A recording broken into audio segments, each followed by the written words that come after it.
আজকে আমাদের প্রমাণ করতে হবে sec square theta minus tan square theta 1 হয়। তাহলে সেক স্কোয়ার মানে কি বোঝাচ্ছে? সেক স্কোয়ার থিটা মানে কি বোঝায়?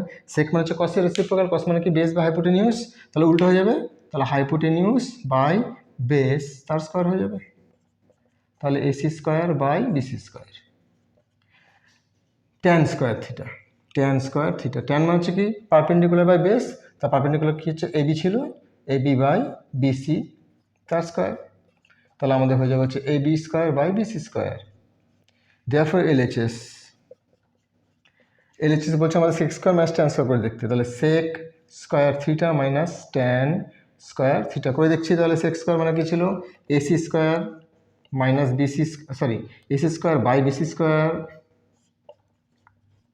Minus AB square by BC square, LCM করলে বিসি স্কোয়ার উপরে AC square minus AB square হয়।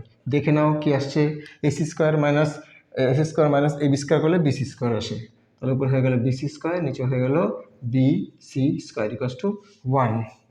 তাহলে আমাদের প্রমাণ হয়ে গেল sec square minus tan square মানে 1।